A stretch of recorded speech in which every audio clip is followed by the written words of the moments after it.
لا في السماء السميع العليم بسم الله نعوذ بكلمات الله التامات من شر ما خلق بسم الله نعيذ أنفسنا وأهالينا وذريتنا والحاضرين والمشاركين والmuhibbin والmustami'in bikalimatillahi tammat min syarri ma khalaq. Sahabat-sahabat dimuliakan Allah, mari kita sama-sama meminta kepada Allah supaya Allah meridhai kita, meridhai orang-orang yang hidup bersama kita, meridhai orang-orang yang berkhidmah untuk rumah-rumah Allah, untuk mengembangkan ilmu-ilmu Allah. Untuk mereka mari kita bacakan surah Al-Fatihah. A'udzubillahi bismillahirrahmanirrahim. Iyyaka na'budu wa iyyaka nasta'in. Semoga mereka yang tertimpa musibah sakit, virus, Allah berikan kebaikan. Jika kebaikan bagi mereka adalah sehat dan hidup, Allah hidupkan dengan segera. Allah sehatkan sesegera mungkin. Jika tidak, semoga Allah mengambil mereka dengan husnul khatimah. Amin ya rabbal alamin. Di tangan saya ada kitab Haqaiqut Tasawuf, seperti yang kita sudah sampaikan di bulan yang lalu. Di sini Syekh Abdul Qadir Isa rahmatullahi taala alaih menjelaskan tentang basic-basic, dasar-dasar apa yang disebut tasawuf. Maka pada bab kedua beliau menyebutkan judul bab Al-Manhaj Al-Amali fi Tasawuf. Manhaj amali. Apa arti manhaj? Manhaj itu sistem berpikir, struktur berpikir. Manhajnya sufi itu bukan manhaj kalam, berbicara nazari, teoritis, tidak. Tapi manhajnya amali, praktek. Apa saja itu? Ada 8. Pertama, suhbah, berguru, nggak banyak teori, langsung berguru. Yang kedua, siapakah orang yang layak dijadikan guru? Disebut al-waris al-muhammadi. Yang ketiga, akhdhul ahad, kontrak belajar dengan guru. Kemudian al-ilm, ilmu mengenai apa yang diamalkan dari guru. Ada mujahadatun nafs, ini sangat penting sekali. Mujahadah, latihan untuk mengendalikan nafs, sisi keegoan kita. Nafs tidak mungkin kita bunuh kecuali dengan kematian. Maka selama hayat kita masih ada pada badan ini, kita tidak boleh membunuh nafs, jiwa, ego. Tapi yang ada adalah mengendalikannya. Pengendalian nafs mesti dilakukan dengan cara membimbingnya, melatihnya. Maka orang yang tidak pernah melatih nafsnya akan senantiasa menjadi sibaiyah, menjadi karakter yang sangat buas, karakter yang disebut bahimiyah, karakter yang kita artikan sebagai karakter binatang ternak. Yang keenam yaitu az-zikr, praktek zikir. Lalu yang ketujuh muzakarah, bermuzakarah dengan para ikhwan, bertanya kepada guru. Dan yang kedelapan, berkhalwat, menyepikan diri bersama Allah subhanahu wa ta'ala. Baik, kita masuk ke pilar yang pertama, yaitu suhbah. Suhbah dari bahasa Arab, ya, sahiba yashabu, suhbatan, berarti persahabatan. Persahabatan hakiki adalah persahabatan yang membuat karakter sahabat itu mempengaruhi jiwa kita. Maka al-mar'u ala dini khalilih, begitu dalam hadis Abu Daud. Seseorang itu karakternya akan sama seperti karakter sahabatnya. Jadi jika bertanya tentang seseorang, jangan tanya tentang dia, tanyalah komunitasnya, tanyalah dengan siapa dia berkawan, tanyalah dengan siapa gurunya. Kata suhbah sudah menjadi bahasa Indonesia, yaitu sahabat. Namun sahabat dalam bahasa Indonesia lebih kepada teman. Tapi suhbah dalam bahasa tasawuf bisa berarti berguru, bisa juga berarti berteman. Suhbah ini teman-teman dimakan Allah, lis-suhbati atharan amiqan. Begitu kata Syekh Abdul Qadir Isa. Suhbah itu mempunyai pengaruh yang luar biasa kepada syakhsiyatil mar'i wa akhlaqihi wa suluki, kepada pembentukan sosok kepribadian seorang murid, akhlaknya, cara berbicaranya, cara kajiannya. Kenapa ada orang yang sudah hijrah, sudah mau tobat, tetapi kata-katanya justru lebih kasar daripada orang yang tidak hijrah? Ketika ada orang yang berbeda dengannya, dia menyerang orang tersebut dengan kata-kata, bahkan kata-kata itu diperkuat dengan ayat-ayat. Jadi dia punya karakter emosi buas, lalu dicari pembenarannya dari Al-Quran. Cuma karena dia berbeda. Dulu berbeda kepentingan dalam kepentingan duniawi. Sekarang karakter itu belum dijinakkan. Ketika dia bertemu ilmu agama, diambillah ilmu agama untuk membenarkan keegoisan dalam dirinya, karakter-karakter buruk di dalam jiwanya. Jadi kenapa ada orang hijrah, bahkan mungkin sudah menjadi guru, karakternya tidak berubah, sudah menjadi ustadz, tapi masih suka kemudian berkata-kata kasar? Perlu diketahui, syaitan itu tidak pernah berkata kasar. Syaitan itu menggoda, syaitan itu merayu. Mungkinkah orang yang merayu berkata-kata yang kasar? Maka rayuan yang pernah disampaikan kepada Nabiullah Adam, kakek kita Adam alaihissalam, itulah rayuan yang sangat halus sekali. Apa kata syaitan? Inni laka nasihun, sesungguhnya aku adalah pemberi nasihat yang terpercaya. Amin. Begitu iblis mempromosikan, membranding dirinya, sehingga Nabi Adam pun karena tahu, oh iblis ini orang yang sudah tua di surga, perlu dipertimbangkan kata-katanya. Namun ketika Nabiullah Adam terusir dari surga, apakah beliau menyalahkan iblis? Tidak. Beliau menyalahkan dirinya sendiri. Rabbana zalamna. Kenapa Sayyidina Adam tidak menyalahkan iblis? Karena waktu tergoda, Nabi Adam tidak lagi mempunyai karakter hewan ternak yang tamak, hewan buas yang emosional.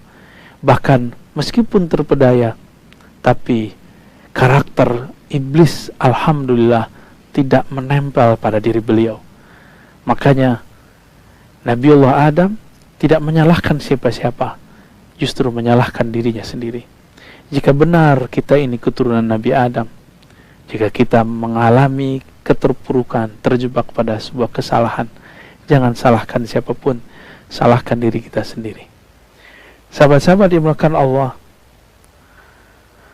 para sahabat radhiyallahu ta'ala anhum, pada paragraf yang ketiga dikatakan, wa manala sahabah radhiyallahu ta'ala anhum hadzal maqam as-sami, para sahabat tidak sampai kepada makom tingkatan yang tinggi ini, wa darajat rafi'ah ba'da an kanu fi zulumatil jahiliyah, setelah mereka berada dalam kegelapan akhlak-akhlak orang jahiliyah, illa bimusahabatihim li Rasulillah sallallahu alaihi wasallam wa mujalasatihim lah, kecuali setelah mereka suhbah dan julus kepada Nabi, suhbah berguru kepada Nabi, duduk bersama Nabi dan mendengarkan kata-kata Nabi.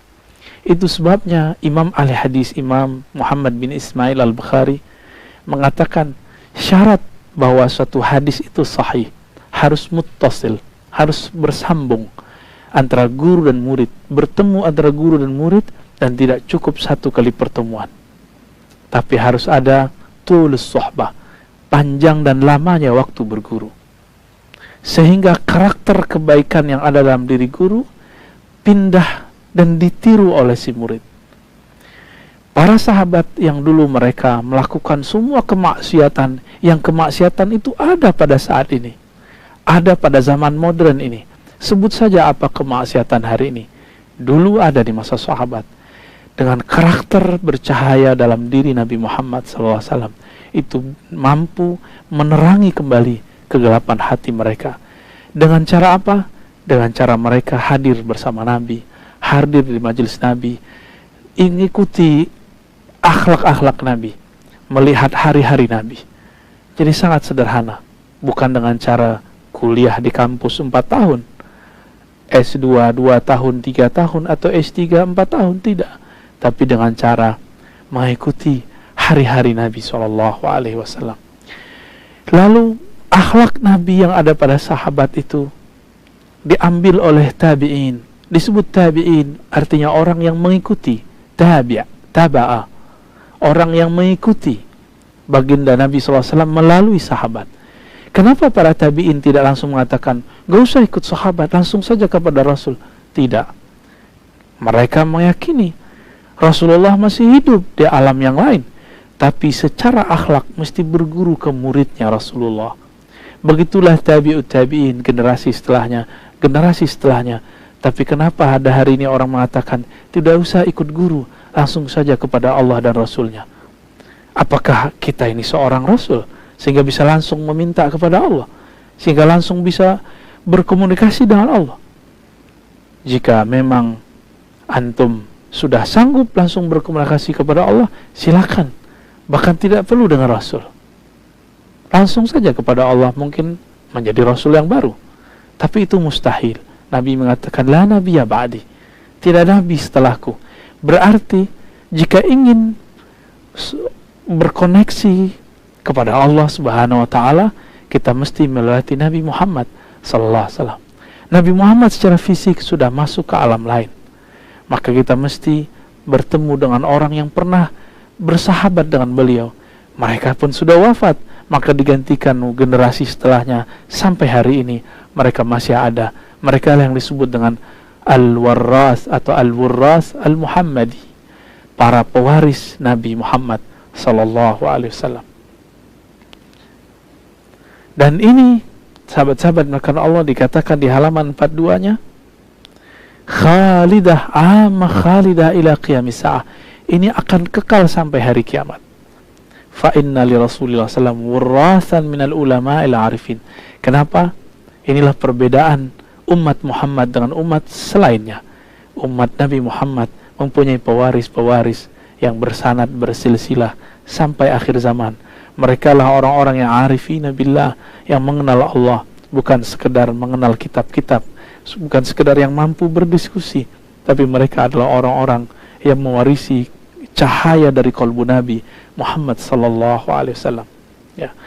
Jadi mereka tidak hanya mewarisi gelar. Maka tidaklah penting gelar doktor, gelar MA, gelar LC, gelar sarjana, jika itu cuma membuat orang pintar berbicara, tapi tidak berpintar dalam bersuhbah, tidak pintar dalam berakhlak. Maka sahabat-sahabat dulu di masa Rasulullah, yaktabisuna min nurih, mereka mengambil cahaya itu dari Nabi Muhammad SAW, lalu diwariskan ke orang setelahnya. Inilah yang Nabi katakan, tuba liman ra'ani wa amana bi, beruntung mendapatkan cahaya siapapun yang melihatku, beruntung ya dan beriman kepadaku. Beruntung juga siapa yang menjadi murid mereka, lalu murid mereka dan murid-murid terus sampai kemudian sampai akhir zaman. Alhamdulillah, Allah izinkan kita berguru kepada orang-orang yang mempunyai silsilah keilmuan kepada baginda Nabi Muhammad sallallahu alaihi wasallam. Dan ini teman-teman yang dimuliakan Allah, tidaklah dapat diperoleh dengan sekedar membaca kitab, dengan sekedar hanya membaca Quran sendiri. Bukan berarti kita melarang orang baca kitab, bukan berarti kita melarang orang baca Quran. Suatu kali Ubay ibn Ka'ab dalam halaman 45 diceritakan bahwa beliau melihat di masjid dan mendengar ada orang baca ayat Al-Quran yang berbeda dengan yang dia dengar dari Nabi Muhammad SAW. Kisah ini kan berulang kembali ketika kita melihat di masjid ada orang beramal berbeda dengan cara amalan yang kita terima dari guru kita atau ustadz yang kita anggap ustadz ahli sunnah, ustadz anti bid'ah. Apa yang terjadi? Kita ingin mengingkarinya. Tapi dulu karena Rasulullah masih hidup, maka orang ini diseret dibawa kepada Nabi. Ini juga terjadi pada Sayyidina Umar. Sayyidina Ubay juga sama. Ketika datang kepada Rasulullah, Rasulullah tidak langsung menghakimi apa yang dilakukan oleh Nabi. Nabi kemudian mengatakan kepada mereka berdua, kamu bacakan apa yang kamu hafal dari Quran. Kamu juga bacakan. Mereka masing-masing membacalah. Apa kata Nabi? Anda dua-duanya benar.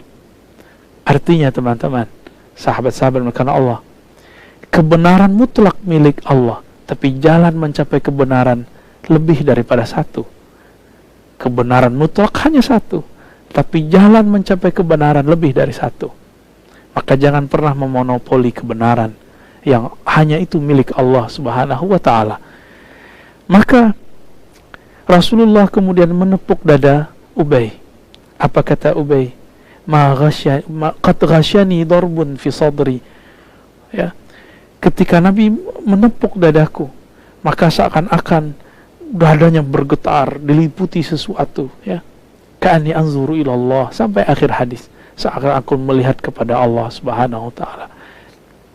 Maka beliau Syekh Abdul Qadir Isa mengatakan, ya, wa min huna, di halaman 44-nya jika termuncul senang, yatabayyan khata'u man yazun annahu yastati'u bi nafsihi ay yu'alija bi amradih ay yu'alija amradah al-qalbiyah. Maka kelirulah orang yang beranggapan bahwa dirinya sanggup mengobati dirinya sendiri, dirinya sanggup mengobati penyakit-penyakit kolbunya. Dan ini, teks ini dicetakkan awal-awal disalahfahami oleh pembaca, bahkan dipotong oleh mereka.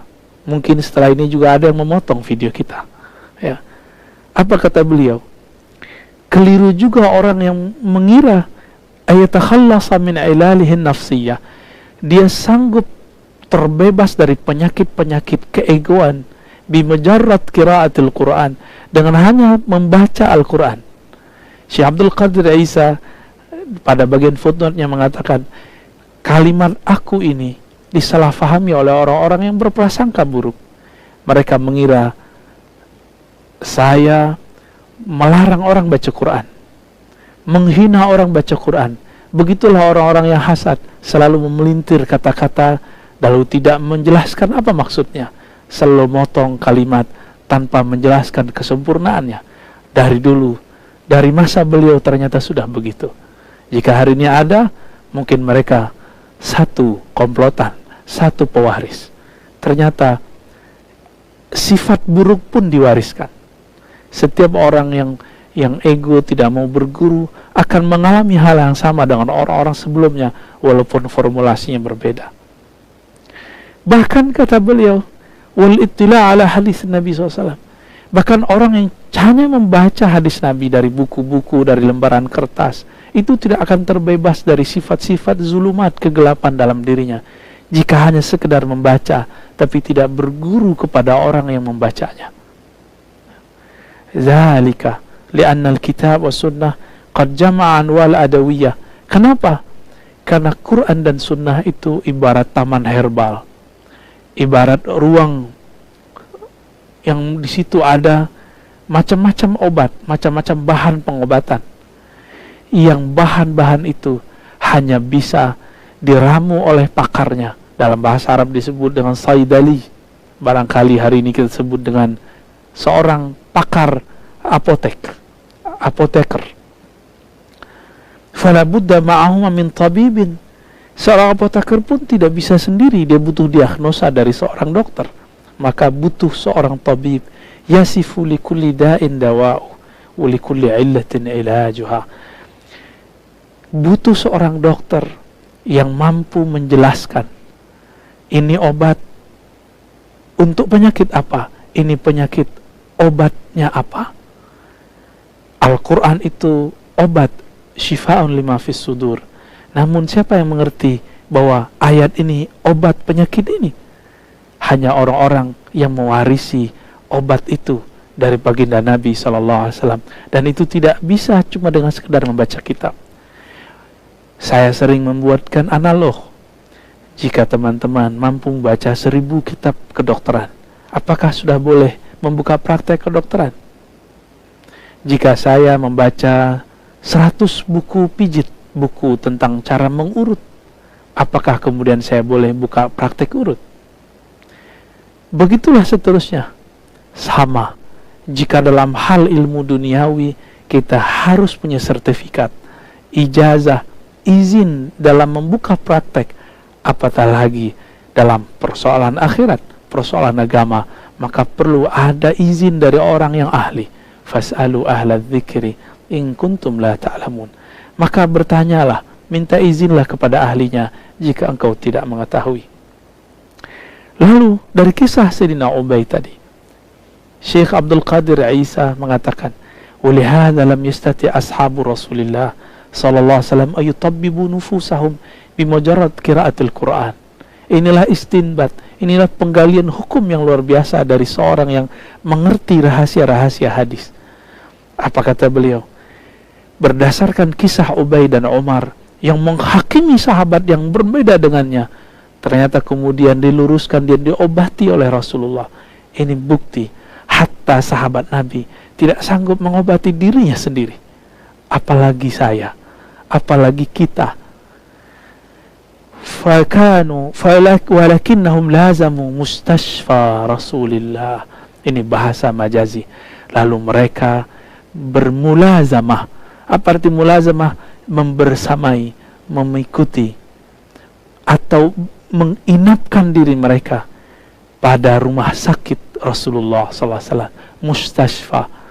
Tapi ini bahasa majazi. Ya. Fakana huwal muzakki lahum wal musharrif ala tarbiyatihim wal musyrif ala tarbiyatihim. Maka Rasulullah sallallahu alaihi wasallam yang kemudian membersihkan kotoran-kotoran di kalbu mereka, membimbing rohani mereka. Inilah yang disebut at-tabib ar-ruhi, guru yang menjadi obat penyakit-penyakit rohani. Inilah makna surat Al-Jumu'ah yang biasa kita baca, huwallazi ba'atha fil ummiyina rasulan minhum. Dialah yang mengutus seorang nabi, seorang rasul dari kalangan yang ummi, yatlu alaihim ayatih, mengalirkan bacaan ayat-ayat Allah kepada mereka, wa yuzakkihim, lalu membersihkan mereka, wa yu'allimuhumul kitab wal hikmah, baru mengajarkan mereka kitab dan hikmah. Kita terbalik, kita ajarkan dulu dalil, baru dibersihkan kolbu.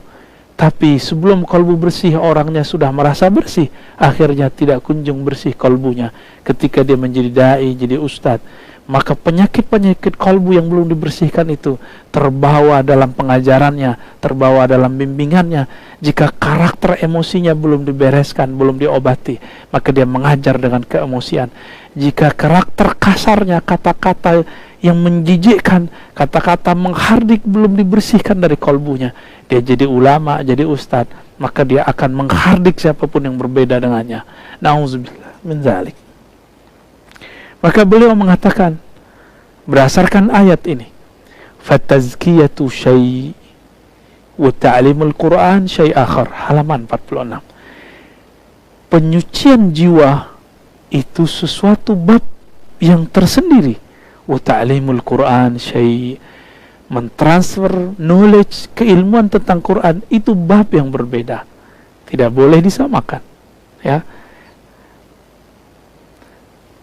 Maka teman-teman yang mulakan Allah, beliau mengatakan, kam nasma'an unasin mutahayyirin yaqra'una al-Quran wa yattali'una 'ala al-'ulum al-islamiyyah katsira wa yatahaddatsuna al-wasawis syaitaniyah wa hum ma'a dhalika la yastati'una ay takhallasu minha fi salatihim.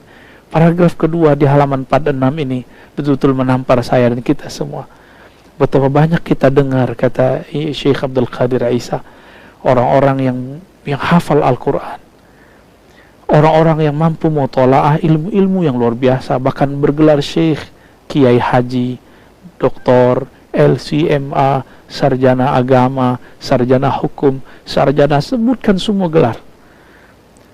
Mereka mampu berbicara teori-teori tentang ilmu kerohanian, tetapi karena mereka tidak berguru, tidak bersuhbah, mereka tidak sanggup ayatakhallasu min hafiz salatihim. Mereka tidak sanggup untuk berlepas dari was-was saat sholat mereka.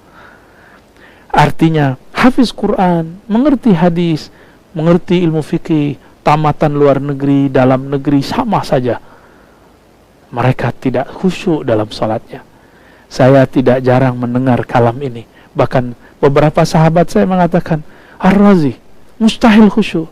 Padahal orang ini hafiz Quran. Padahal orang ini ngaji hadis sangat lama sekali. Apa yang salah? Khusyuk bukanlah sesuatu yang dapat dibaca dari buku. Khusyuk itu adalah ahwal rohani yang mesti ditimba dari ahli rohani. Siapa yang tidak pernah menimbanya dari mereka, dia tidak akan pernah minum rasa nikmatnya khusyuk kepada Allah Subhanahu wa ta'ala. Orang yang membaca tentang nikmatnya menikah dari buku, dia membaca 1000 buku, mendengarkan 1000 podcast tentang pernikahan, ikut training 100 kali training pernikahan, tapi dia tidak pernah menikah. Dia tidak akan merasakan indahnya menikah. Lebih kurang seperti itu analognya yang dapat kita katakan. Fa idza thabata fi tibbil hadis anna al-insan la yastati an yutabbiba nafsahu bi nafsihi walau qara'a kutub at-tib. Jika memang benar demikian, dalam ilmu kedokteran modern, seseorang pun tidak sanggup mengobati diri sendiri walaupun dia membaca buku-buku dokteran, ya. Bala budalahu min tabibin yakshifu khafaya ilali. Dia mesti punya guru, punya dokter, punya terapis yang bisa nanti mengetahui masalah di badannya. Begitulah dalam perkara qalbiyah, dia mesti ketemu al-tabib al-muzakki, orang-orang yang dapat menyembuhkan kalbunya. Maka teman-teman yang melakukan Allah, jika saya sadar badan saya tidak sehat, saya datang kepada dokter. Betapa tidak adilnya kita semua. Salat tidak khusyuk, berarti kalbu berpenyakit. Ada orang berbeda dengan kita, lalu kita benci dan kita ingin menyerangnya, anti kritik. Ini tanda kalbu kita berpenyakit. Lalu kita tidak datang kepada dokternya, dokter rohani. Betapa tidak adilnya orang-orang seperti ini. Maka orang ini kemudian tidak dicintai oleh Allah. Dia tetap berpenyakit hatinya sampai nanti ketika hayatnya berpisah dari badannya. Itu yang disebut su'ul khatimah. Sahabat-sahabat karena Allah, jika seorang dokter tidak mungkin dengan membaca buku atau nonton TV, harus dia kemudian mendapatkan sertifikat izin daripada institusi resmi yang mengatakan kamu jadi dokter, dengan sumpah seorang dokter setelah kuliah 4 tahun 5 tahun lalu kemudian praktek kedokteran. Apalagi dalam ilmu kerohanian, maka ada masa berguru, ada masa praktek, baru kemudian diizinkan oleh sang guru untuk mengajarkan bagaimana cara membersihkan kalbu. Begitulah ilmu-ilmu ini bisa dianalogkan. Inilah penjelasan Syekh Abdul Qadir Isa mengikuti manhaj Imam Abu Hamid Al-Ghazali, sahib Ihya Ulumuddin dan Munskit min Ad-Dalal. Sahabat-sahabat makan Allah, di sini dikatakan juga, ya, maka tidak mungkin melakukan penyucian jiwa kecuali ala yadi mursyidin kamilin ma'zunin bil irsyad. Tidak mungkin kecuali dibimbing oleh seorang mursyid. Mursyid itu sama artinya dengan murabbi. Mursyid itu sama artinya dengan seorang trainer atau seorang yang mampu kemudian menjadi mentor rohani kita. Kamil di situ bukan berarti sempurna, tiada celah. Kamil di situ berarti orang yang telah menyelesaikan tahapan-tahapan latihannya. Ma'zun, lalu dapat sertifikasi dari gurunya yang disebut dalam keilmuan kita ijazah. Bil irsyad, izin untuk apa? Bukan sekedar mengamalkan zikir. Maka ijazah itu secara umum ada ijazah mengamalkan zikir, ada ijazah mengajarkan zikir, ada ijazah membimbing para pezikir. Sahabat-sahabat yang melakukan Allah, ijazah tersebut diwariskan dari masa ke masa.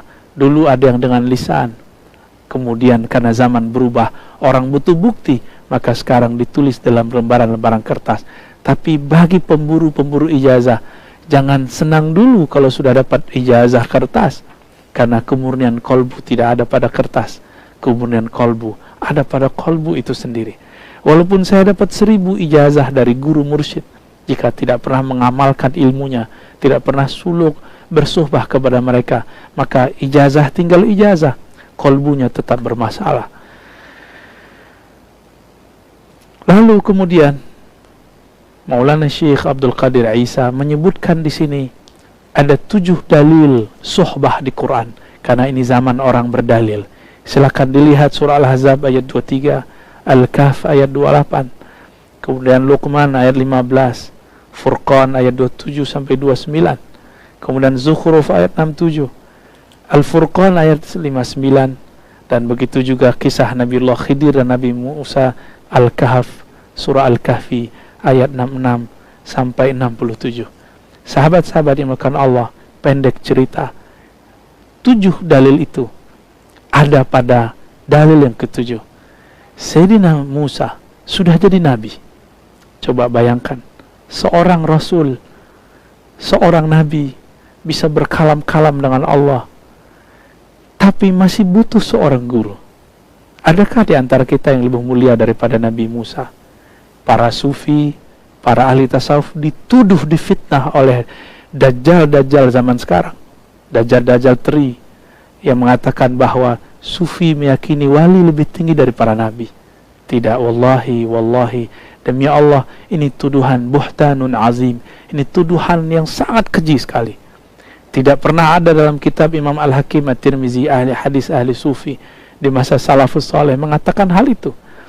Tidak ada di kitab Ibnu Arabi, tidak ada di kitab Ibnu Sab'in, tidak ada di kitab sufi manapun yang mengatakan bahwa wali lebih tinggi daripada sufi.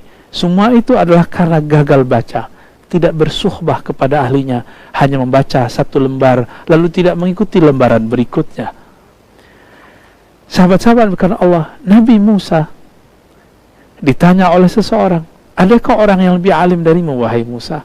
Dia menjawab tidak. Maka Allah tegur agar masih berguru kepada Nabiullah Khidir, Balya ibn Mulkan. Seorang nabi, seorang rasul masih berguru.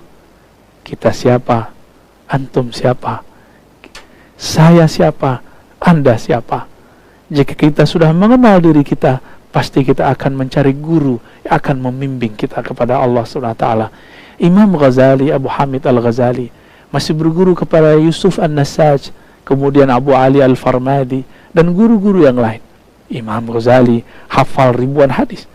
Semua dalil kitab Ihya beliau hafal, karena beliau ahli hadisnya hanya sampai pada level ahli hadis versi ahli fikih. Maka beliau menghafalkan matannya, teksnya, tapi tidak menghafalkan sanadnya. Berbeda dengan Ibnu Jauzi yang mengkritisi Imam Ghazali, hafal sanad dan matannya. Tapi zaman hari ini cuma mengajarkan arba'in 42 hadis disebut ustaz sunnah. Ya, orang cuma baca kitab Sahih Bukhari dianggap sudah langsung berbicara kepada Nabi atau langsung bisa berguru kepada Nabi. Betapa jauhnya manhaj kita dengan manhajnya ulama-ulama terdahulu. Sahabat-sahabat yang dimuliakan Allah, apa kontrak belajar antara Nabi Musa dan Nabi Khidir? Kata Nabi Musa dengan rendah hati beliau berkalam dalam surah Al-Kahfi ayat 66. Di kitab ini halaman 47. Hal attabi'uka ala an tu'allimani mimma ulimta rushda. Apakah engkau perkenankan aku wahai Balya Khidir agar engkau mengajariku apa-apa yang Allah ajarkan kepada engkau daripada rushda, petunjuk-petunjuk. Maka seorang guru yang mampu memberikan rushda disebutlah guru itu mursyid. Rasyada, ya, yang kemudian fa'ilnya disebut rasyid atau arsyada, yurshidu, irsyadan, fahuwa mursyidun. Mursyidnya Nabi Musa adalah Nabiullah Khidir alaihissalam. Maka gelarnya Nabiullah Khidir Syekhul Anbiya wa Syekhul Awliya. Syekhul Anbiya siwa Muhammadin, Syekhul Awliya kullihim. Guru para nabi selain Nabi Muhammad, gurunya para wali, semuanya wali-wali yang tinggi. Berkata Nabiullah Khidir alaihissalam, innaka lan tastati'a ma'iya sabra. Kamu tidak akan sanggup bersamaku untuk sabar. Zaman sekarang orang-orang yang tidak memahami bab ini kemudian menuduh Nabi Khidir masih sudah mati dan wafat. Teman-teman, hitunglah kapan Zulkarnain hidup. Lalu hitunglah jaraknya dengan Nabi Musa. Jika kita menghitung umur manusia biasa, tentu beliau sudah tidak bertemu dengan Nabi Musa. Nabi Musa tidak bertemu dengan beliau karena sudah mati. Zulkarnain sudah mati, tapi Nabi Allah Khidir masih bisa ditemui oleh Nabi Musa. Maka ini dalil yang cukup untuk membersihkan cara berpikir kita yang tidak benar, yang mengatakan dengan tergesa-gesa dan emosi bahwa Khidir sudah mati. Betapa tidak beradabnya orang ini kepada Nabi Musa. Seandainya kalam ini kita pakai bahwa setiap masa kemudian orang akan mati, tidak, Nabi Khidir telah minum ma'ul haya, air kehidupan. Maka Nabi Musa mati, beliau tidak mati. Sahabat-sahabat yang dimuliakan Allah, nanti di waktu tertentu kita akan membahas satu kitab yaitu yang berjudul Az-Zahrun Nadar fi Halil Khidir, ya, tentang bagaimana ahwal Khidir yang ditulis oleh Imam Al-Hafiz Ibn Hajar Al-Asqalani, insyaallah tabaraka wa ta'ala. Lalu beliau menyebutkan dalilnya sebenarnya banyak di Quran, ada ratusan. Begitu juga hadis ratusan. Kemudian disederhanakan dalam hadis menjadi 6 dalil. Hadis pertama Nabi mengatakan masalul jalis salih wa jalis su kamasalil misk wa nafihil kir. Ya. Orang yang punya teman yang baik dan yang tidak baik seperti berteman dengan penjual parfum, yang satu lagi ahli besi, tukang besi. Walaupun tidak ikut menjual, tapi ikut harum. Walaupun tidak ikut mengerjakan, melakukan apapun terhadap besi, tidak pandai besi, jika kita mendekat pasti ada bau logam menempel di badan. Maka sahabat-sahabat karena Allah, kita adalah sahabat kita. Siapa sahabatmu? Itulah akhlakmu. Kemudian dikatakan dalam hadis Nabi SAW, riwayat Abu Ya'la dengan riwayat yang sahih, Ibnu Abbas meriwayatkan bahwa ada yang berkata kepada baginda Nabi, ayyu julasa'una khair, wahai Rasulullah, siapakah teman yang bisa kami jadikan tempat bergaul, tempat duduk bersama?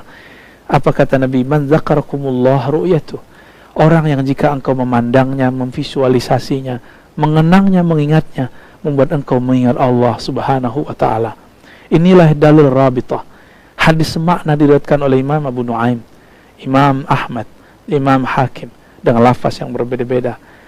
Sedangkan di lafaz ini ada tambahan wazada fi ilmikum mantiqu. Jika dia berbicara, kalamnya menutrisi keilmuanmu. Wa zakarakum fil akhirati amaluh. Jika engkau lihat amalnya, akhlaknya, membuat kamu mendapatkan zat, bekal di akhirat. Sahabat-sahabat dimuliakan Allah. Kemudian dalam hadis yang keempat kita loncat, Nabi SAW mengabarkan nanti di akhirat akan ada sekelompok orang, bukan nabi, bukan syuhada, tapi mereka dikagumi oleh para nabi dan para syuhada. Mereka mempunyai posisi manzilah makan, posisi yang tinggi di hadirat Allah Subhanahu wa ta'ala. Lalu mereka bertanya, ya Rasulullah, fakhabbirna manhum, siapakah mereka wahai Rasulullah? Lalu Nabi menjawab, hum qaumun tahabbu biruhillah, mereka adalah kaum yang saling mencintai dengan ruhnya Allah. Apa makna ruhullah? Nanti di lain waktu kita jelaskan juga pada pembahasan yang spesial. Ala ghairi arhamin bainahum, walaupun mereka bukanlah persaudaraan biologis, bukan keturunan yang sama, mereka beda jenis, beda ras, beda bangsa. Wala amwal yata'atuna bainahum, ya. Mereka juga bukan orang yang bersahabat, berkumpul karena ada orang kaya yang berbagi harta di situ. Artinya mereka berkumpul bukan masalah fulus duniawi.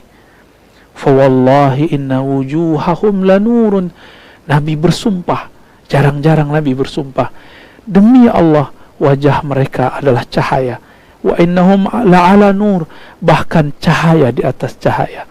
Wala yakhafuna idza khafan nas, di saat manusia ketakutan, mereka tidak takut.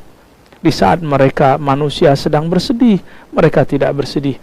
Lalu beliau membacakan ayat, ala inna awliya Allah la khawfun alaihim walahum yahzanun. Ketahuilah para wali-wali Allah itu nanti tidak ada rasa takut pada mereka, tidak ada kesedihan. Sebagaimana di bumi mereka tidak takut dihujat, maka di sana pun mereka tidak takut mengalami apapun. Surat Yunus ayat 62. Sahabat-sahabat melakukan Allah, tidak jarang ada orang mengancam kita dalam berdakwah. Nanti saya akan menjadi saksi di padang mahsyar untuk memenjarakan, memasukkan kamu ke neraka. Boro-boro mau jadi saksi orang, kita sendiri belum tentu bisa mengurus diri, bersaksi untuk diri sendiri. Jaga kalam kita, jangan beragama dengan emosi. Jangan-jangan kita yang salah. Sahabat-sahabat yang melakukan Allah, karena hari ini orang tidak faham bab suhbah, maka yang bukan ulama dianggap ulama, yang ulama dianggap bukan ulama. Orang yang dari kecilnya sekolah keagamaan sampai S3-nya di ahli tafsir di negeri ini, dihormati orang ini di Al-Azhar, dihormati orang ini di kancah internasional, tapi di negerinya sendiri dihujat, dituduh Syiah, dituduh liberal, dituduh cuma karena ada satu perbedaan-perbedaan yang perbedaan itu sudah dimaklumi oleh ahli ilmu.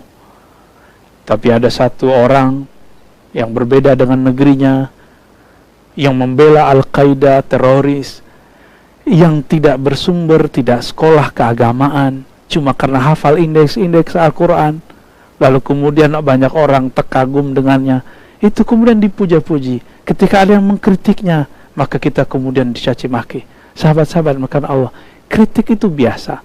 Jika masuk ke ranah ilmiah, maka kritik adalah satu yang wajib.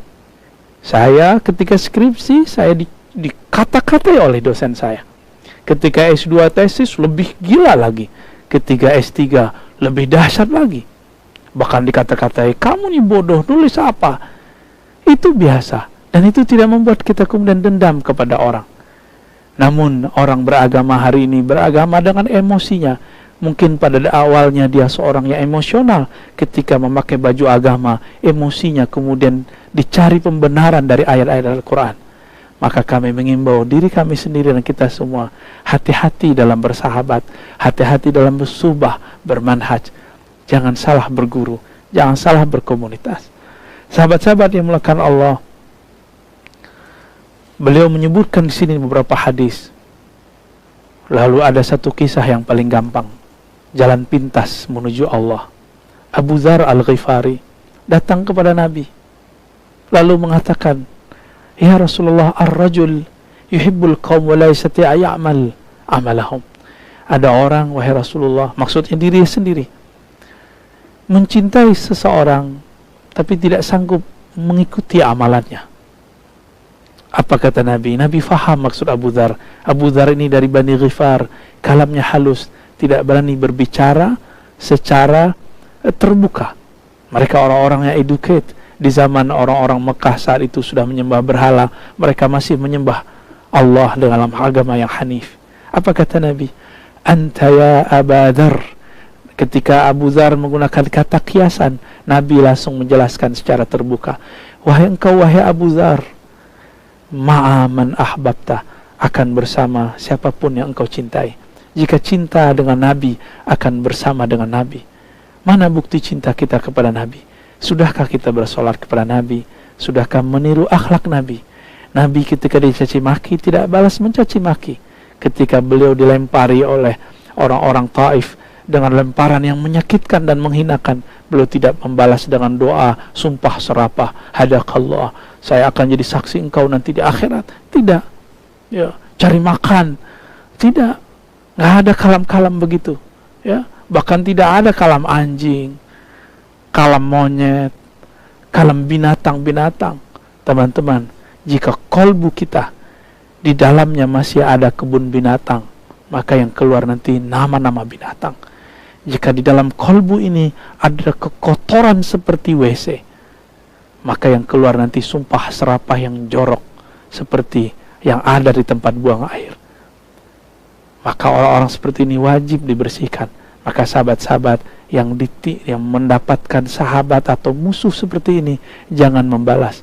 Orang ini masih perlu diobati. Suatu kali Hanzalah dan Abu Bakar bertemu di jalan. Apa kata Abu Bakar? Kaifa anta ya Hanzalah? Ada apa dengan wajahmu wahai Hanzalah? Berarti di zaman Rasulullah para sahabat pun mengalami kegoncangan. Jangan dikira sahabat itu langsung sempurna. Mereka mengalami proses-proses juga. Mereka tidak kemudian cukup baca buku atau nonton YouTube atau ikut Zoom semata atau baca lembaran-lembaran terjemahan, tidak. Mereka kemudian mengadu, berguru kepada Nabi. Bertemulah dua orang ini di tengah jalan. Apa kata Hanzalah? Nafaqah Hanzalah. Hari ini Hanzalah telah munafik wahai Abu Bakar. Qala subhanallah ma taqul? Apa maksudmu wahai Hanzalah? Ya. Lalu dia menjawab, nakunu ma inda Rasulillah yudzakkiruna bil jannati wan nar ka'anna ra'ya 'ainin. Ketika Nabi mengajari kami tentang surga neraka, seakan-akan kami langsung memandang surga neraka. Ini yang kita sebut kasyaf. Beberapa orang kita diceritakan surga neraka, Allah perlihatkan dalam alam rohaninya tentang surga neraka. Ada orang yang tidak, dia cukup dengan tasdik dan percaya. Tapi kasyaf bukanlah jaminan orang ini selalu benar. Inilah Hanzalah. Dia kemudian merasa dirinya tidak benar ketika keluar, pulang ke rumahnya. Afasana al-azwaj wal aulad wad dayat nasina kathiran. Ketika kami kemudian pulang ke rumah, ketemu pasangan, anak, ketemu aktivitas, apalagi zaman sekarang ketemu gadget, smartphone, ketemu game, ketemu semuanya. Apa kata beliau? Nasina kathiran. Kami lupa banyak hal. Saya tidak tahu teman-teman apa yang dikatakan Abu Bakar dan Hanzalah seandainya mereka hidup di zaman kita. Lalu beliau berdua melihat aktivitas kita ketika pulang. Kita lebih sedang buka YouTube, nonton film-film Korea kah, tidak dilarang berhibur diri. Tapi jika waktu kita menghibur diri dalam sifat duniawi lebih banyak daripada ukhrawi, maka inilah yang dikatakan oleh Hanzalah. Hanzalah menuduh dirinya munafik, tidak menuduh orang munafik. Inilah sahabat Nabi, tidak pernah mengatakan dirinya munafik, tapi dia mengatakan nafaqah Hanzalah. Hanzalah lah yang munafik. Kata Abu Bakar, wallah, saya juga begitu. Ternyata Abu Bakar menemukan hal yang sama dengan Hanzalah. Selevel Abu Bakar merasakan hal yang sama, apalagi saya. Saya juga yakin teman-teman sahabat merasakan yang sama. Kemudian datanglah mereka kepada Rasulullah. Lalu Rasulullah mendengar kalam Hanzalah. Apa kata Hanzalah? Nafaqah Hanzalah ya Rasulullah. Hanzalah munafik wahai Rasulullah. Lalu disebutkan, dilaporkanlah persoalan yang tadi. Apa kata Nabi? Nabi enggak bilang ke ente munafik, ente kacau, enggak. Nabi mengatakan, walladzi nafsi biyadi, demi zatku, demi jiwaku yang ada dalam genggamannya. Lau tadumuna ala ma kunta kununa indi fi dzikri wa fi dzikri la safatkumul malaika ala furusikum wa fi turukikum. Walakin ya Hanzalah sa'a wa sa'a. Nabi mengatakan, lau tadumun, seandainya kamu berpegang teguh, membawa rasa kerinduan surga, rasa bersamaku ke rumahmu.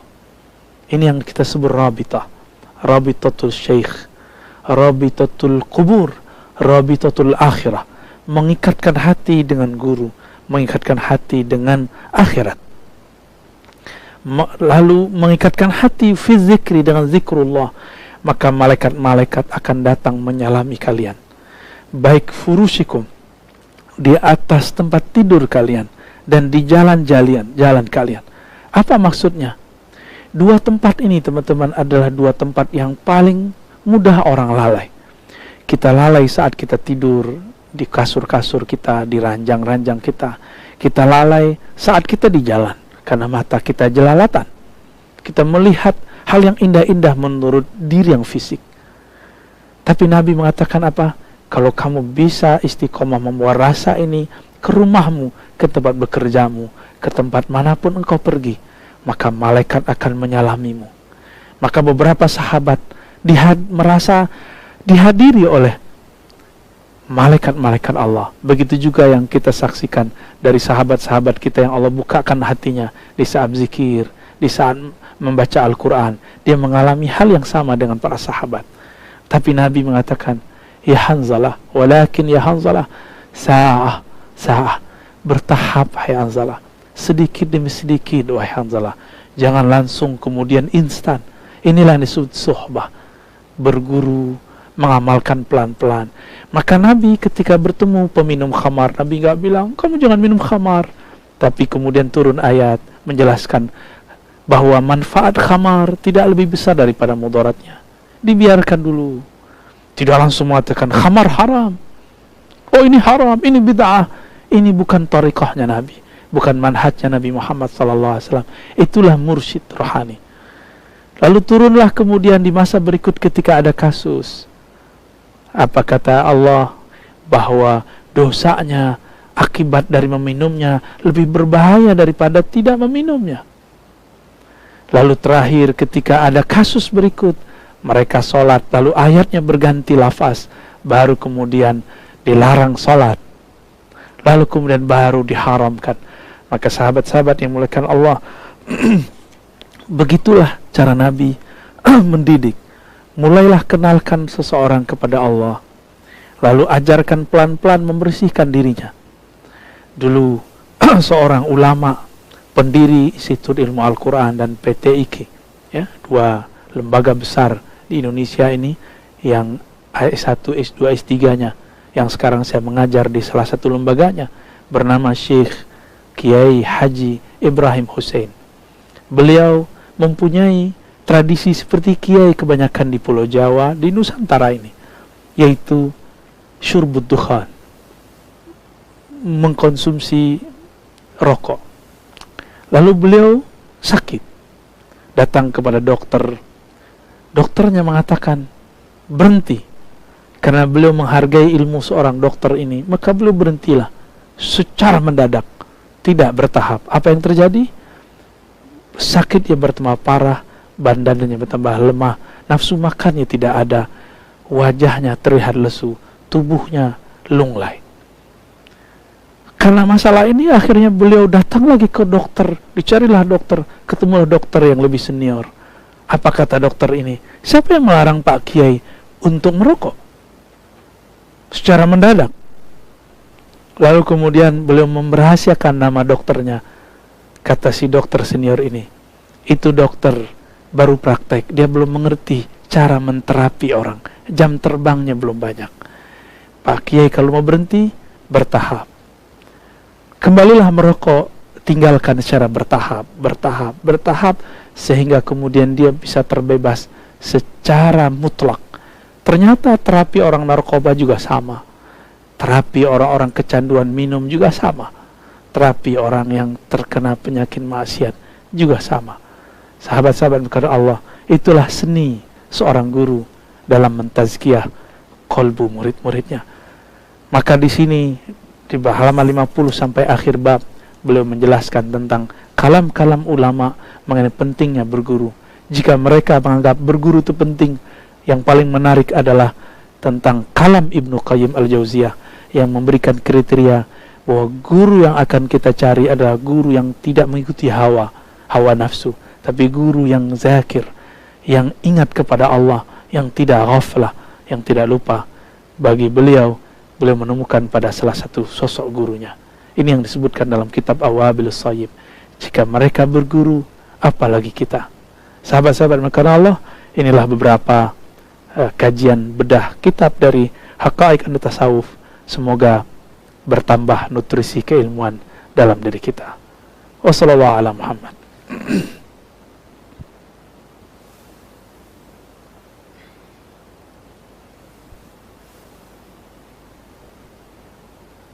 Alhamdulillahirabbil alamin. Alhamdulillah kita menambah wawasan keislaman kita hari ini. Semoga kita dapat ilmu yang manfaat. Baiklah, bagi para jamaah, ada yang Jika ingin bertanya di melalui Zoom silakan lewat chat aja. Lewat chat aja ya.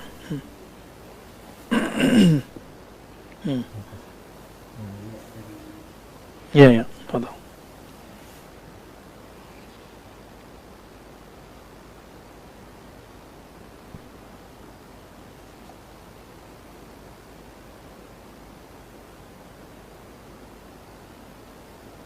sebelumnya dari jamaah nih. Hmm. Jadi tentang beda tema tentang sholat khusyuk. Jadi ada jamaah kita yang sudah usia lanjut. Beliau bertanya pada saya, tolong sampaikan ke beliau kurang. Ustaz, saya mau sholat khusyuk, tapi khusyuknya saya itu jadi setelah bahasa Arab baru diartiin gitu. Jadi misalkan sujud ya, Ya. karena itu buat saya khusyuk itu bisa gak atau memang harus berbarengan. Jadi jadi hatinya tetap Ya ya. atau ada cara lain Bu ya, si Buya itu. Wah, mau cara lain nih.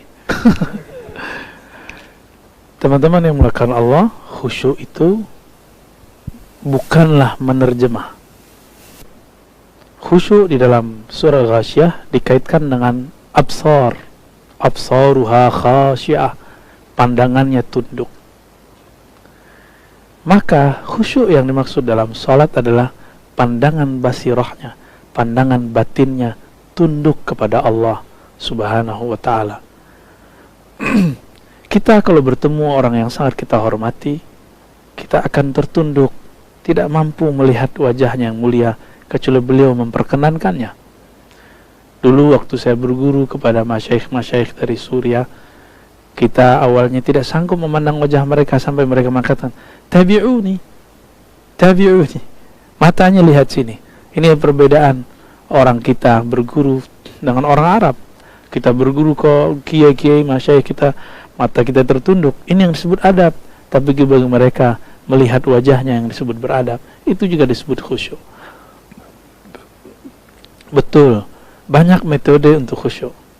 Tapi Nabi tidak pernah memaksakan umat untuk menerjemah dan memahami bacaan yang kita baca. Inilah masalah dosa-dosa kita yang sudah kita timbun lama. Kita belajar Al-Quran cuma belajar hafalannya, bacaannya, tapi tidak melatihkan memahami maknanya. Maka orang-orang di luar agama kita, peneliti-peneliti dari barat sana, mereka heran, kenapa ada orang Islam baca Quran tapi dia tidak mengerti isinya, membacanya lancar tapi pemahamannya tidak mengerti. Ini aneh daripada umat Islam. Sedangkan di agama mereka, kitab-kitab sucinya diterjemah. Meskipun kemudian pasti terjadi beberapa perubahan, tapi targetnya mereka membaca lalu faham. Di dalam Islam, untuk menjaga keutuhan, kemurnian, keotentikan Quran, Quran tidak boleh dibawakan yang di dalam sholat itu adalah Quran terjemahan, mesti Quran yang asli, yaitu teks Arabnya. Di luar itu kita boleh menerjemah. Tapi teman-teman, metode memahami bacaan untuk khusyuk itu metode biasa, metode lama. Ini yang diistinbatkan orang, janganlah kamu sholat wa antum sukara. Jangan kamu sholat, kamu dalam keadaan mabuk, sampai kamu sadar apa yang kamu baca. Tapi orang yang membawa makna ayat ini ke mana khusyuk, ini tidak memahami asbabun nuzulnya dengan baik. Asbabun nuzul ayat ini adalah orang-orang yang sholat dalam keadaan mabuk. Dan mereka tidak memahami apa yang dia baca, nggak sadar apa yang dia baca, sehingga merubah beberapa ayat. Bukan orang seperti orang Indonesia atau sekitar Indonesia yang tidak mengerti bahasa Arab lalu membaca. Ini bukan mabuk. Jadi betapa kita zalim kepada umat lalu mengatakan mereka yang tidak paham baca Quran lalu disebut mereka mabuk. Jika demikian, maka semua mungkin 90% orang yang sholat di masjid-masjid kita adalah orang mabuk. Karena yang mengerti, yang nyantri, yang belajar bahasa Arab cuma beberapa orang. Maka adakah cara lain? Pertanyaan terakhir ini yang akan kita jawab. Ada. khusyuk itu terbit dari kolbu. Maka bersihkan kolbu dari selain Allah, isilah dia dengan nama Allah, keagungan sifat-sifat Allah, maka rasakanlah salat Anda, salat kita, salat antum akan khusyuk. Tapi mungkinkah yang mengisinya, yang memvaksin si kolbu itu orang yang tidak ahli? Cuma lewat YouTube, lewat Zoom? Tidak mungkin. Mesti berguru, bertatap muka kepada mereka. Tapi zaman ini, sahabat-sahabat Allah, sepertinya berguru tatap muka susah sekali. Maka kita serahkan saja kepada Allah. Jika memang sahabat-sahabat takut untuk berguru kepada orang secara langsung karena zaman seperti ini, maka ilmui saja. Lalu ketika selesai sholat, astagfirullahalazim, minta ampun kepada Allah karena sholatnya tidak khusyuk. Jangan berhalakan khusyuk, tapi sembahlah Allah yang menyuruh kita untuk sholat. Dan khusyuk itu adalah hadiah dari Allah yang mau mengisi kolbunya dengan nama-namanya. Jadi khusyuk itu ketika mata ke tempat sujud, tubuh menghadap kiblat, kolbunya menghadap kepada nama, sifat dan zat Allah subhanahu wa ta'ala. Wallahu a'lam. Alhamdulillah, terima kasih Buya. Masya Allah, banyak mungkin, mohon maaf para jamaah, tidak bisa ditanyakan semuanya, mungkin saya atau 3 lagi. Mohon izin Buya. Ya, fadal. Pertama Buya, apakah kajian online ruh kita itu bersambung dengan guru Buya? Dan apakah cara online gini kita bisa bersuhbah?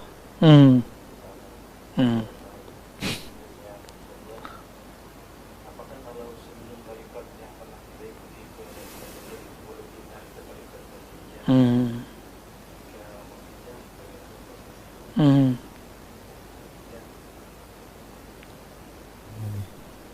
Buya, rukun agama itu diantaranya ada ihsan. Kebanyakan nih.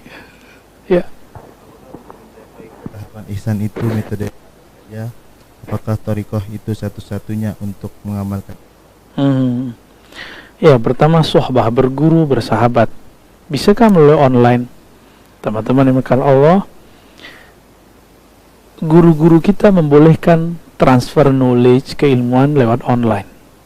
Tapi bagaimana kita akan mentransfer ahwal rohani, semangat beribadah, semangat untuk berzikir, energi yang ada dalam kolbu seorang guru ditransfer oleh recording yang ada di dalam YouTube atau Zoom? Tentu susah. Namun beberapa orang yang hatinya lembut tetap akan bergetar ketika sang guru berbicara meskipun dari balik layar. Kenapa? Inilah rahasia hadis tadi. Anta ma'aman ahbabta. Engkau akan bersama dengan siapa yang engkau cintai. Maka bagi yang jauh, pintunya cuma satu. Cintai guru kita meskipun berjarak. Maka ruh orang ini akan selalu bersama. Meskipun berjarak, nanti rasanya akan terasa hadir. Nanti penciriannya sederhana. Nanti akan masuk ke alam bawah sadar, terbawa mimpi, terngiang-ngiang dalam keadaan sadar. Teringat selalu petuah-petuahnya, kalam-kalamnya. Insya Allah, suhbah online ini diterima juga oleh Allah Subhanahu Wa Taala. Lalu yang kedua tentang apa tadi? Saya lupa. Oh, bolehkah berpindah thariqah? Teman-teman, thariqah itu jalan. Saya ketika hendak pergi ke Monas, banyak jalan. Siapa yang ngelarang saya pindah jalan? Thariqat Qadiriyah, Syaziliyah, Naqsyabandiyah, Tijaniyah, Idrisiyah, Sanusiyah, Khalwatiyah, Samaniyah. Ini cuma jalan-jalan. Imam-imam ini tidak akan pernah membatasi muridnya, kecuali imam ini tahu dia punya jalur khusus kepada Nabi. Ini yang terjadi pada Sidi Ahmad Tijani di masa hidupnya. Beliau mengatakan, kalau sudah bersamaku, gak usah ikut yang lain. Kenapa? Karena beliau sudah punya akses langsung, baik secara sanad, keilmuan, ataupun sanad kerohanian. Begitu juga imam-imam yang lain. Tapi itu Imam Ahmad Tijani, wali yang pangkatnya sudah sampai kepada Al-Qutub Al-Ghaus. Apakah muridnya bisa begitu? Belum tentu. Mungkin ada yang begitu, ada yang tidak. Apakah kemudian orang-orang setelahnya begitu? Belum tentu juga. Maka falya'lam rajulun bima fi nafsi, bima fi qalbi.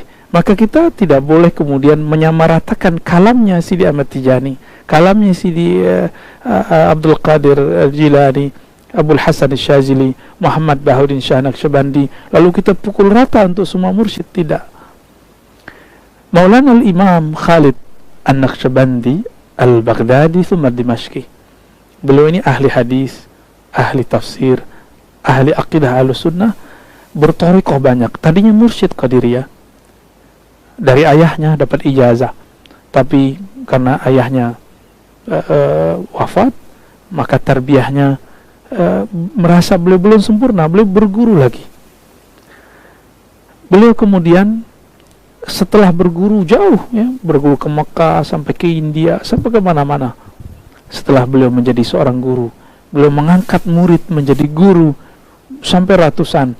Lalu orang-orang bertanya, wahai Tuan Syekh, kenapa engkau mengangkat orang yang menurut engkau belum sempurna? Apa jawaban beliau?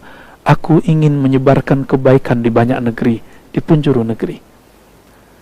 Maka bukan berarti orang-orang yang diangkat khalifah kah, muqaddam kah, wakil talqin kah, itu sesempurna gurunya. Maka kalam guru kita harus timbang-timbang dulu, ini beliau berbicara pada haknya atau berbicara pada hak muridnya secara umum. Kalau tidak, nanti akan menyebabkan tarekat tertutup. Ini yang kemudian membuat orang-orang takut beralih thariqah, ya. Teman-teman, berthariqah itu sama seperti sekolah. Kurikulumnya sama, tapi berbeda gurunya. Berthariqah itu sama dengan masuk ke resto. Anggap saja rumah makan Padang atau rumah makan Sunda. Nama sama, tapi ketika ahli masaknya berbeda, kita akan berbeda menikmatinya. Kita akan tandain, rumah makan Padang yang ini enak, yang sono tidak enak. Sama-sama rendang, tapi berbeda. Makan liwet Sunda ini enak, yang di sono kurang enak. Kenapa kita berani mengatakan seperti itu? Karena perbedaan cara menyajikan dan rasanya. Teman-teman yang melakukan Allah, jadi bolehkah saya pindah? Boleh, jika tidak ada peningkatan spiritual. Bukan berarti thariqahnya yang tidak meningkat, bukan berarti mursyidnya tidak hebat. Mungkin kita tidak berjodoh dengan mursyid tersebut, mungkin kita tidak sesuai dengan kurikulum yang ada pada thariqah tersebut. Jika demikian, pindahlah. Siru fil ard, inilah makna ayat itu. Berjalanlah di muka bumi, ya. Pandanglah dengan mata batin. Kita akan melihat, oh alam ini sangat luas. Berapa jumlah sahabat? 124.000. Sebanyak itulah thariqah di muka bumi. Namun kemudian yang bertahan, mazhab sahabat yang tadinya banyak sekali bertahan cuma 4. Ini disebut mazhab yang 4. Thariqah kemudian di Indonesia diakui 40. Di Mesir lebih daripada 70. Bahkan sekarang sudah mulai 100-an. Dan banyak lagi teman-teman yang melakukan Allah. Ini cuma thariqah, jalan. Jika saya tidak cocok dengan satu rumah sakit, suatu dokter, siapa yang melarang saya untuk berpindah ke dokter dan rumah sakit yang lain? Tidak ada. Namun seorang dokter, seorang guru tentunya punya saran. Kalau kamu ingin tuntas dalam pengobatan, kata dokter, ikuti saya sampai selesai. Saya kasih resep, tolong dikonsumsi dan hindari pantangannya sampai selesai. Tapi ada orang tidak sabar, akhirnya dia berpindah dokter. Kata dokter ini, sabar ikut saya. Dia nggak sabar lagi, dia pindah lagi. Akhirnya 40 dokter pun penyakitnya tidak sembuh karena dia tidak sabar. Maka teman-teman yang sabar dulu, coba amalkan dulu satu thariqah yang kita pelajari. Barangkali kita mendapatkan usul ilallah, disampaikan kepada Allah, baik cuma namanya, sifatnya, afalnya, apalagi mengenal zatnya. Yang sabar. Begitu juga seorang guru. Guru juga akan, misalnya guru di sekolah, jika kamu ingin mengerti, maka dengarkan baik-baik dari awal sampai akhir. Sekolah SD ada 6 tahun, sekolah kemudian SMP yang sekarang disebut kelas-kelasnya sampai berangka yang banyak, itu juga butuh tahun. Kenapa kita bisa tahan untuk makanan intelektual tapi tidak tahan untuk makanan spiritual? Betapa tidak adilnya dan tidak sabarnya kita. Wa qalilun, sedikit sekali di antara hamba kami syakur, yang banyak bersyukur. Allah menja'alna minasyakirin. Amin. Yang terakhir tentang ihsan. Apakah mesti tarekat? Teman-teman dimakan Allah, jika al-Islam mesti lewat mazhab fikih. Tidak ada lagi jalannya, karena itu warisan ulama salafus saleh. Jika ingin membaca Al-Quran mesti lewat tarekat tajwid. Tajwid itu juga ada tarekahnya. Jika ingin memahami ragam baca Quran mesti lewat jalur tarekah qiraat. Maka ada macam-macam qiraat. Kenapa ada orang di dunia mengakui tarekah qiraat, mazhab qiraat, tapi giliran memahami bab ihsan dia tidak mau bertarekah, dengan ego mengatakan, oh tidak ada tarekat, saya bisa sendiri. Jika Anda merasa bisa, silakan lakukan sendiri, tapi tidak usah menyalahkan orang yang menjalani jalur tarekat ihsan. Jika fikih saja melahirkan banyak jalan-jalan, banyak mazhab, apalagi ihsan, maka akan banyak juga jalan menuju Allah. Dan di zaman akhir zaman ini, tarekat itu akan selalu diperbaharui. Contoh sederhana, orang yang ngotot, yang bersikeras dengan keahliannya, seperti seorang artis, mesti tampilnya harus konser. Orang begini akan ditinggal oleh fansnya, orang-orangnya yang suka kepadanya. Kenapa? Zaman sekarang tidak boleh berkumpul. Dia harus berimigrasi dan beradaptasi dengan sosial media. Dia harus punya channel YouTube, dia harus punya Instagram. Kemudian dia berkarya dan disebarkan melalui sosial media. Sama, tarekat itu nggak boleh kolot. Tarekat itu kurikulum. Dia harus diformulasikan, dibungkus sesuai dengan hajat zaman ini. Zaman ini zaman online. Ya sudah, kita bagikan mana yang pantas di-online-kan. Kita tahan mana yang tidak patut di-online-kan. Jika kita berbeda pendapat, teman-teman, tidak masalah. Barangkali di antara kita, di antara sahabat, kiai, wali, habaib, ada yang tidak sepakat dengan saya. Ketika saya membedah satu kitab, dianggap saya ember dan vulgar. Tidak masalah. Bukankah ilmu itu ada ijazahnya? Kita diijazahkan guru kita menjelaskan ini. Jika antum tidak dapat ijazah, tidak perlu marah. Ya. Banyak tarekah kepada Allah. Kita harus, ketika ilmu-ilmu tentang bid'ah sudah dibuka, ilmu tentang sunnah juga harus dibuka. Ketika orang hari ini membuka ilmu-ilmu kebatinan lewat di YouTube, zikir-zikir secara obral di YouTube, kenapa kita tidak juga membuka kajian-kajian yang murni ini, yang bersanad ini lewat sosial media? Kita melarang orang tapi tidak memberikan jalan keluar.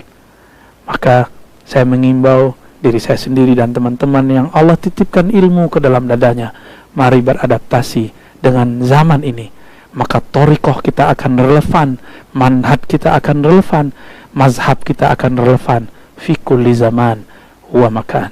Wa sallallahu ala nabiyyina Muhammad. Subhanakallahumma wa bihamdika asyhadu an la ilaha illa anta astaghfiruka wa atubu ilaik. Kita kirimkan doa untuk orang-orang yang terkena sakit pada hari ini, siang ini, pagi ini. Semoga Allah berikan ketabahan, Allah berikan kesembuhan bagi yang Allah takdirkan kebaikan kepada mereka. Al-Fatihah. A'udzubillahi bismillahirrahmanirrahim. Ya ya nasin sallallahu alaihi wasallam. Amin. Sallallahu ala nabiyina Muhammad. Assalamualaikum warahmatullahi wabarakatuh.